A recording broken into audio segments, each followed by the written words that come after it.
أعوذ بالله من الشيطان الرجيم. بسم الله الرحمن الرحيم. الحمد لله الذي أنزل على عبده الكتاب ولم يجعل له عوجا قيما لينذر بأسا شديدا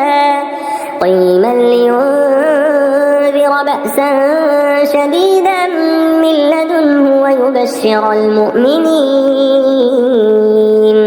ويبشر المؤمنين الذين يعملون الصالحات أن لهم أجرا حسنا ماكثين فيه أبدا وينذر الذين قالوا اتخذ الله ولدا ما لهم به من علم ولا لآبائهم كبرت كلمة تخرج من أفواههم إن يقولون إلا كذبا فلعلك باخع نفسك على آثارهم إن لم يؤمنوا بهذا الحديث أسفا إنا جعلنا ما على الأرض زينة لها لنبلوهم أيهم أحسن عملا وإنا لجاعلون ما عليها صعيدا جرزا أم حسبت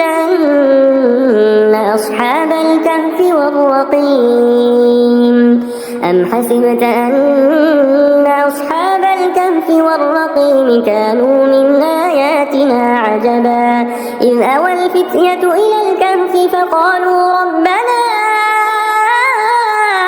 آتنا من لدنك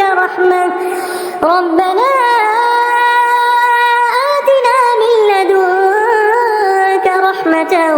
وهيئ لنا من أمرنا رشدا فضربنا على آذانهم في الكهف سنين عددا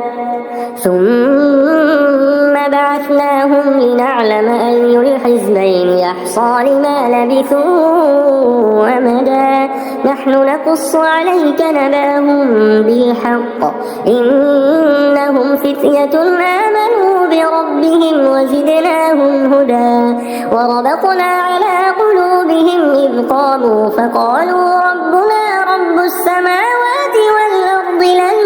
ندعو من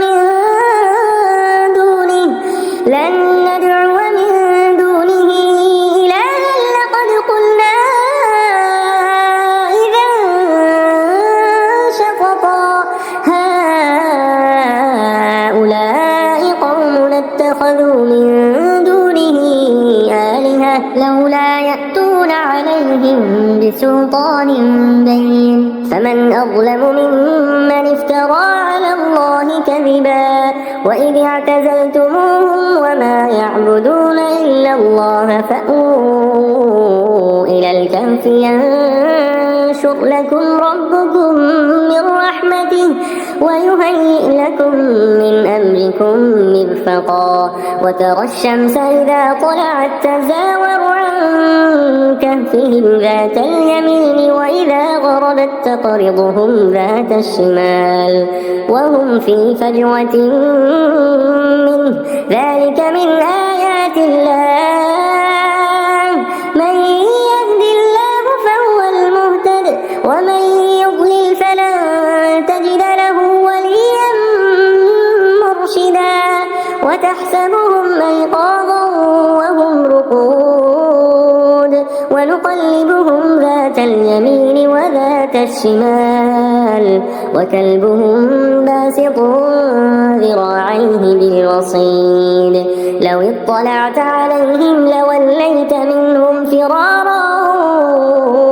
ولملئت منهم رعبا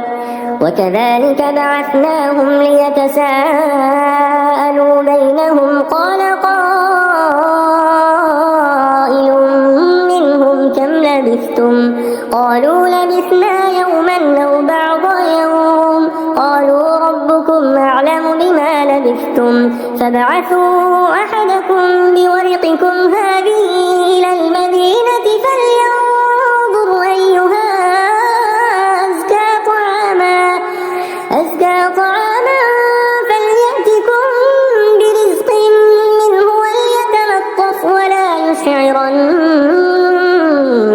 بكم أحدا إنهم إن يظهروا عليكم يرجموكم أو يعيدوكم في ملتهم ولن تفلحوا إذا أبدا وكذلك أعثرنا عليهم ليعلموا أن وعد الله حق وأن الساعة لا ريب فيها إذ يتنازعون بينهم أمرهم فقالوا ابنوا عليهم بنيانا ربهم أعلم بهم قال الذين غلبوا على أمرهم لنتخذن عليهم مسجدا سيقولون ثلاثة رابعهم كلبهم ويقولون 5 سادسهم كلبهم رجما بالغيب ويقولون 7 وثامنهم كلبهم قل ربي أعلم بعدتهم ما يعلمهم إلا قليل فلا تمار فيهم إلا مراء ظاهرا ولا تستفت فيهم منهم أحدا ولا تقولن لشيء إني فاعل ذلك غدا إلا أن يشاء الله واذكر ربك إذا نسيت وقل عسى أن يهديني ربي لأقرب من هذا رشدا ولبثوا في كهفهم 300 سنين وازدادوا 9 قل الله أعلم بما لبثوا له غيب السماوات والأرض أبصر به وأسمع ما لهم من دونه من ولي ولا يشرك في حكمه أحدا واتل ما أوحي إليك من كتاب ربك لا مبدل لكلماته ولن تجد من دونه ملتحدا واصبر نفسك مع الذين يدعون ربهم بالغداة والعشي يريدون وجهه ولا تعد عيناك عنهم تريد زينة الحياة الدنيا ولا تطع من أغفلنا قلبه عن ذكرنا واتبع هواه وكان أمره فرطا وقل الحق من ربكم فمن شاء فليؤمن ومن شاء فليكفر إنا أعتدنا للظالمين نارا أحاط بهم سرادقها وإن يستغيثوا يغاثوا بماء كالمهل يشوي الوجوه بئس الشراب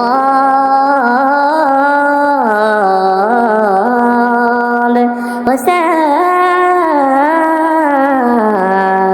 مرتفقا إن الذين آمنوا وعملوا الصالحات إنا لا نضيع أجر من أحسن عملا أولئك لهم جنات عدن تجري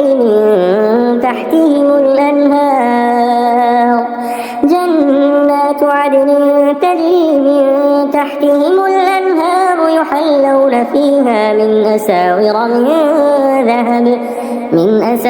من ذهب ويلبسون ثيابا خضرا من سندس واستبرق متكئين فيها على الأرائك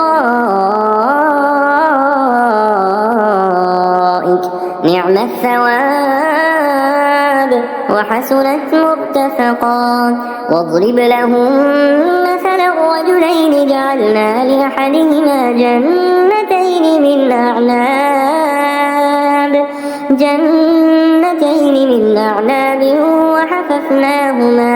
وحففناهما بنخل وجعلنا بينهما زرعا كلتا الجنتين آتت أكلها ولم تظلم منه شيئا وفجرنا خلالهما نهرا وكان له ثمر فقال لصاحبه وهو يحاوره أنا أكثر منك مالا وأعز نفرا ودخل جنته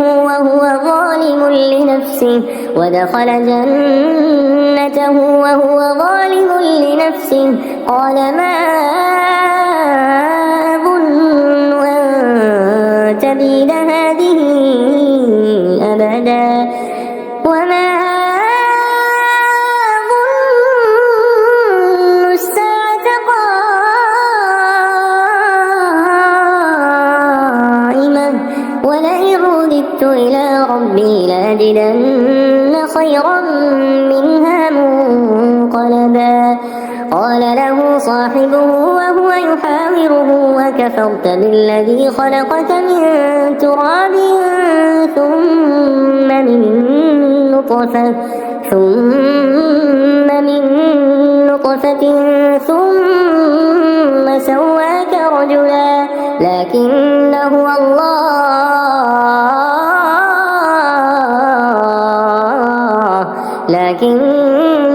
الله ربي ولا أشرك بربي أحدا ولولا إذ دخلت جنتك قلت ما شاء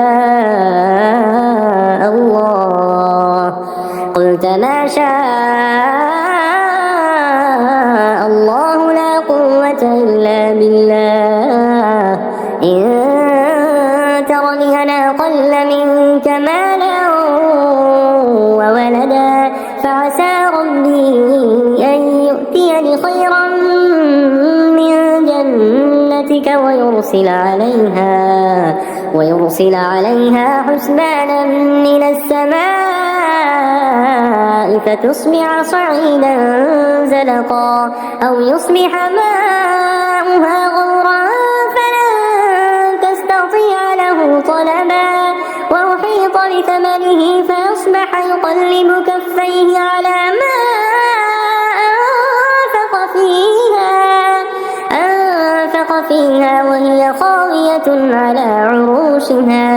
وهي خاوية على عروشها ويقول يا ليتني لم أشرك بربي أحدا ولم تكن له فئة ينصرونه من دون الله وما كان منتصرا هنالك الولاية لله الحق هو خير ثوابا وخير عقبا واضرب لهم مثل الحياة الدنيا كماء أنزلناه من السماء فاختلط به نبات الأرض فأصبح هشيما تذروه الرياح وكان الله على كل شيء مقتدرا المال والبنون زينة الحياة الدنيا والباقيات الصالحات خير عند ربك ثوابا وخير أملا ويوم نسير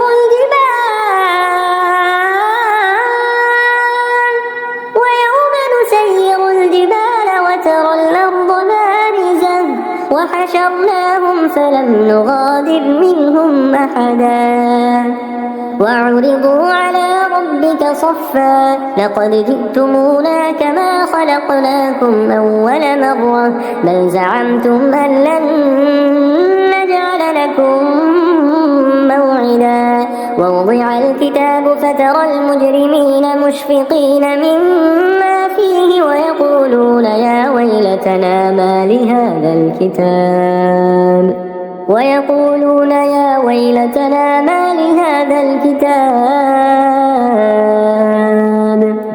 ويقولون يا ويلتنا ما لهذا الكتاب لا يغادر صغيرة ولا كبيرة إلا أحصاها ووجدوا ما عملوا حاضرا.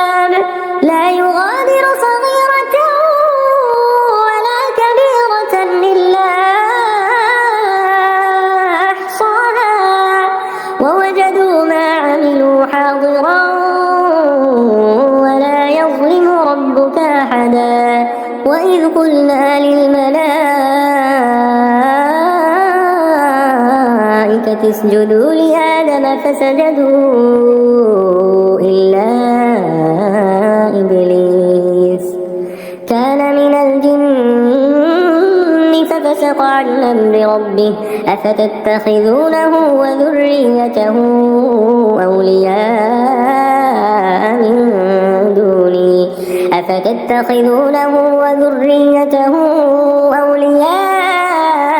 من دوني وهم لكم عدو بئس للظالمين بدلا ما أشهدتهم خلق السماوات والأرض ولا خلق أنفسهم وما كنت متخذ المضلين عضدا ويوم يقول نادوا شركائي الذين زعمتم فدعوهم فلم يستجيبوا لهم وجعلنا بينهم موبقا ورأى المجرمون النار فظنوا أنهم مواقعوها ولم يجدوا عنها مصرفا ولقد صرفنا في هذا القرآن للناس من كل مثل وكان الإنسان أكثر شيء جدلا وما منع الناس أن يؤمنوا إذ جاءهم الهدى ويستغفروا ربهم إلا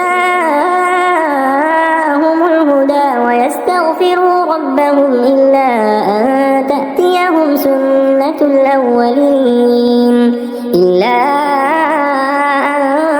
تأتيهم سنة الأولين أو يأتيهم العذاب قبلا وما نرسل المرسلين إلا مبشرين ومنذرين ويجادل الذين كفروا بالباطل ليدحضوا به الحق واتخذوا آياتي وما أنذروا هزوا ومن أظلم ممن ذكر بآيات ربه فأعرض عنها ونسي ما قدمت يداه إنا جعلنا على قلوبهم أكنة أن يفقهوه وفي آذانهم وقرا وإن تدعوهم إلى الهدى فلن يهتدوا إذا أبدا وربك الغفور ذو الرحمة لو يؤاخذهم بما كسبوا لعجل لهم العذاب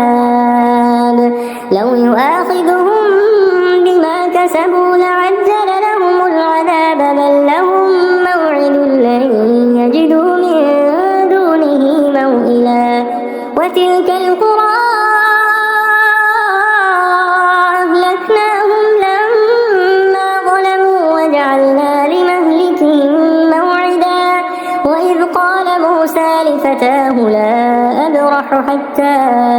أبلغ مجمع البحرين أو أمضي حقبا فلما بلغا مجمع بينهما نسيا حوتهما فاتخذ سبيله في البحر سربا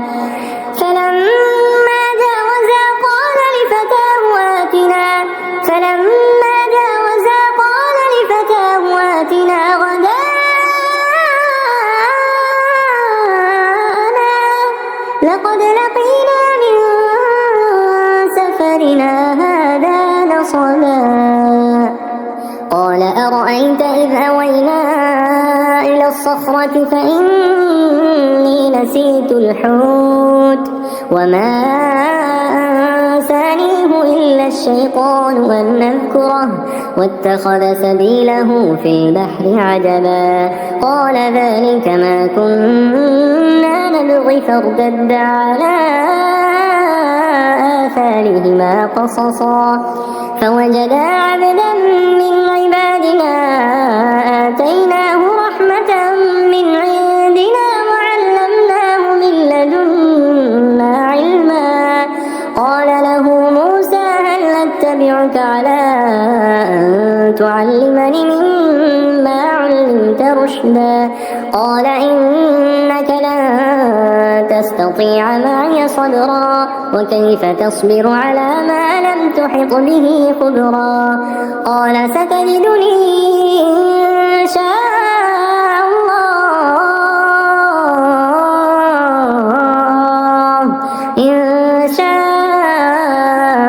الله صابرا ولا أعصي لك أمرا قال فإن اتبعتني فلا تسألني عن شيء حتى أحدث لك منه ذكرا فانطلقا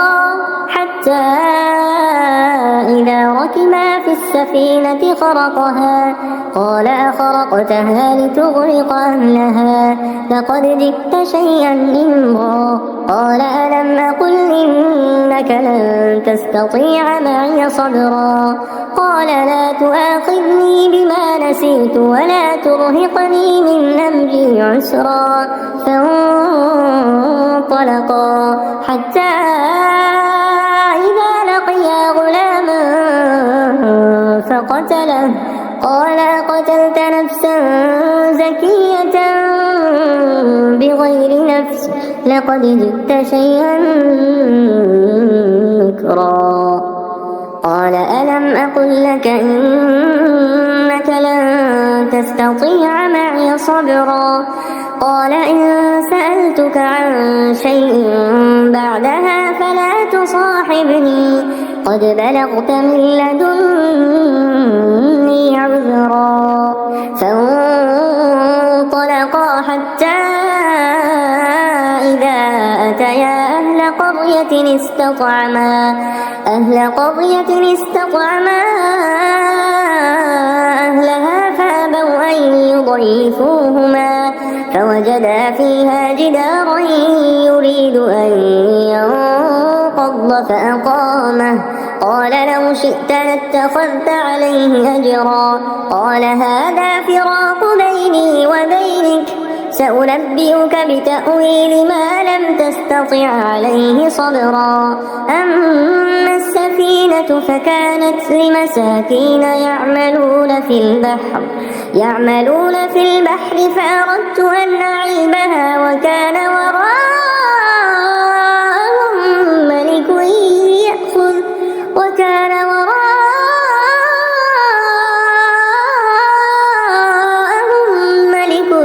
يأخذ كل سفينة غصبا وأما الغلام فكان أبواه مؤمنين فخشينا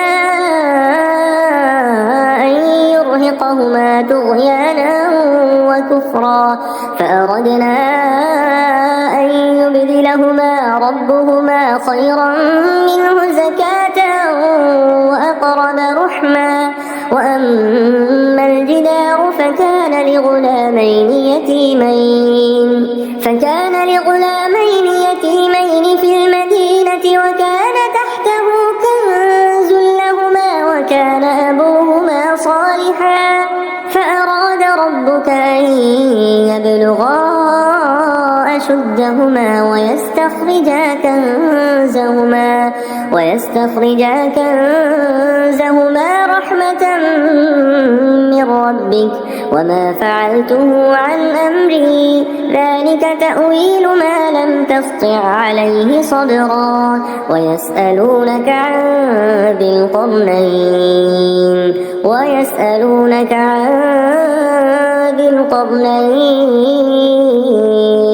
قل سأتلو عليكم منه ذكرا إنا مكنا له في الأرض وآتيناه من كل شيء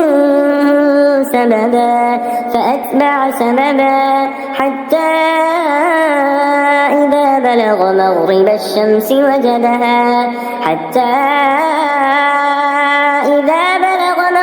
الشمس وجدها تغرب في عين حمئة ووجد عندها قوما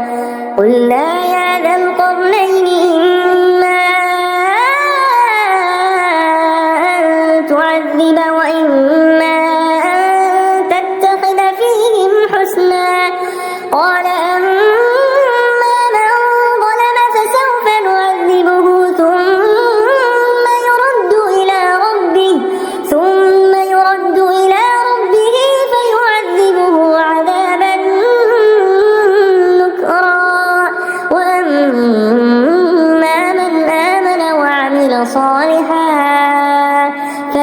جزاء الحسنى وسنقول له من أمرنا يسرا ثم أتبع سببا حتى إذا بلغ مطلع الشمس وجدها تطلع على قوم لم نجعل لهم من دونها سترا كذلك وقد أحطنا بما لديه خبرا ثم أتبع سببا حتى إذا بلغ بين السدين وجد من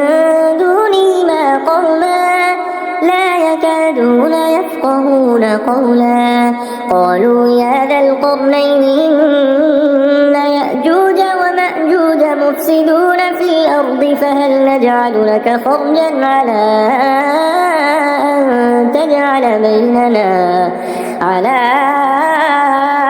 أن تجعل بيننا وبينهم سدا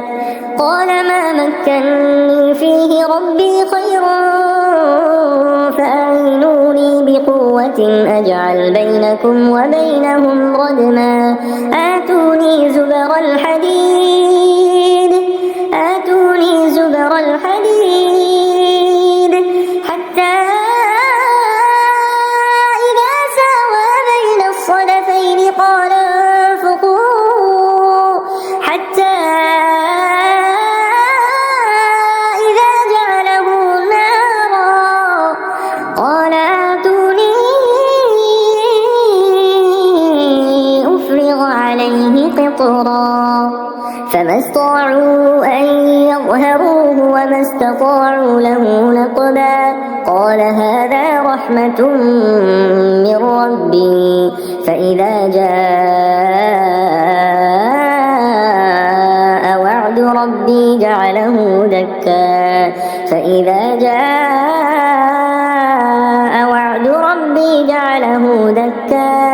وكان وعد ربي حقا وتركنا بعضهم يومئذ يموج في بعض ونفخ في الصور فجمعناهم جمعا وعرضنا جهنم يومئذ للكافرين عرضا الذين كانت أعينهم في غطاء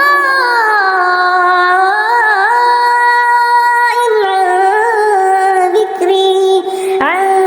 ذكري وكانوا لا يستطيعون سمعا أفحسب الذين كفروا أن يتخذوا عبادي من دوني أولياء إنا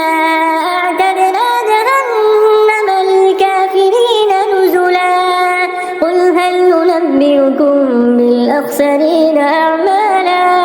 الذين ضل سعيهم في الحياة الدنيا وهم يحسبون أنهم يحسنون صنعا أولئك الذين كفروا بآيات ربهم ولقائه فحبطت أعمالهم فلا نقيم لهم يوم القيامة وزنا ذلك جزاؤهم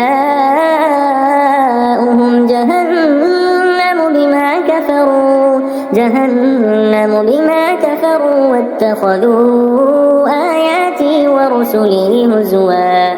إن الذين آمنوا وعملوا الصالحات كانت لهم جنات الفردوس نزلا خالدين فيها لا يبغون عنها حولا قل لو كان البحر مدادا لكلمات ربي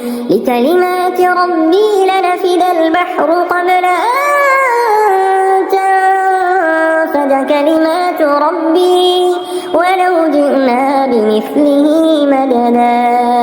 قل إنما أنا بشر مثلكم يوحى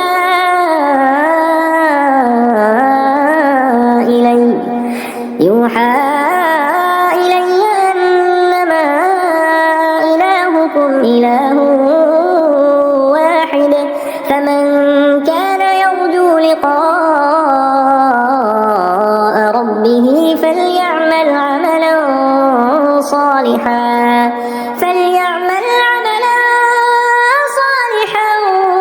ولا يشرك بعبادة ربه